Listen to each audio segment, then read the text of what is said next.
back to our How to Play series, where today we're going to take a look at everyone's favorite game of soccer with cars, Rocket League. Well, really the only game of soccer with cars, but that isn't the point.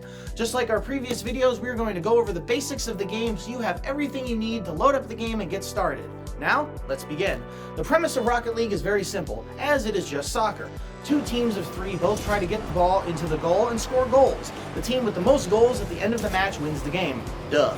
But instead of running around hitting the ball with a two-legged person, you are using a car instead. This is where Rocket League separates itself from other similar games. These cars are not bound to the laws of gravity like us feeble, non-wheeled humans, and are able to jump, flip, and hit the ball in all manner of crazy directions, bouncing it off the walls, and so on and so forth. The skill ceiling in Rocket League is virtually limitless and only bound by your own skill and imagination. Having said this though, Rocket League tends to end up playing more like hockey. You typically want two of your three team members trying to score, while the third hangs back in the midfield area. This third player can swap out for one of the attacking players when they back off to collect more boost, or they can be around to defend against the counterattack. This method of player management is called rotating.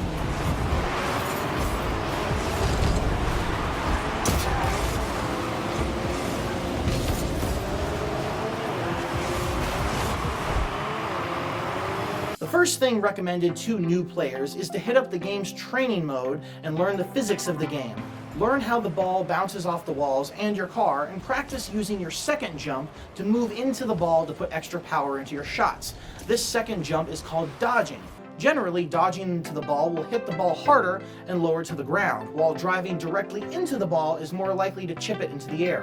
Practice driving on the walls as well. It may make you feel like you're driving in an MC Escher painting, but try and get used to it, as it will greatly improve your maneuverability.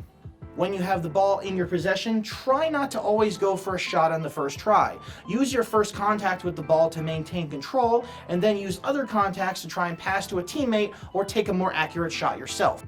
If you are having trouble controlling the ball, try using the side of your car to do a short hop to force the ball in the direction you want it to go in. You might want to look into changing the default camera controls as well in Rocket League, as most players agree that they are pretty bad. Whatever you decide, make sure to remember to turn off the camera shake function as well, so you will know where you're going. Most players will play Rocket League in the beginning as a simple back and forth game on the ground, but once you start to learn how to control yourself and the ball in the air is where the game really opens up. To get into the air quickly, jump and pull back on the left stick, then use boost to keep propelling yourself through the air. It is difficult to control at first, granted, but practice makes perfect. And once you are able to consistently land aerial hits, you will see your game dramatically improve.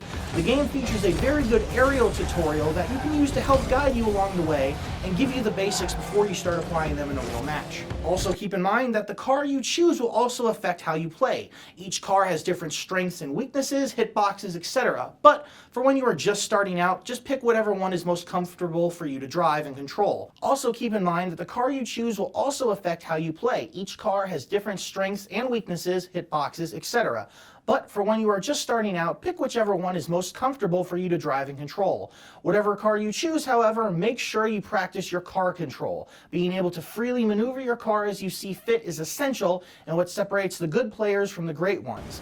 Cars in Rocket League can move however you want them to, so don't limit yourself by thinking that you're driving a car bound by those same rules. Imagine that your car is a human with a jetpack on it instead, and you can begin to understand how free-form the movement in Rocket League is.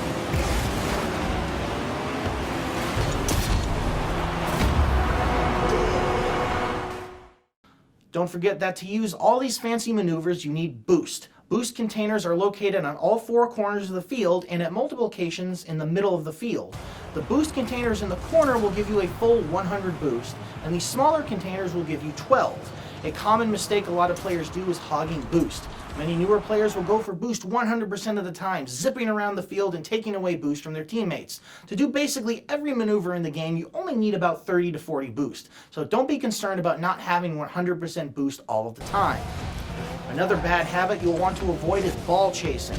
If you are simply chasing around the ball around the field and not minding the midfield or the other cars in your opponent's team, as well as yours, you will end up losing more matches than winning. Teamwork is absolutely essential in Rocket League, and like most competitive, multiplayer team-based games, lone wolves will not survive. Well, that is all the time we have for today. It may seem daunting at first, and believe me, you will lose a lot in the beginning. But keeping these tips in mind as you continue to practice and improve will help you move your way up the rankings and become the best player you can be. This is the Esports channel. My name is Kevin. Thanks for watching, and GG.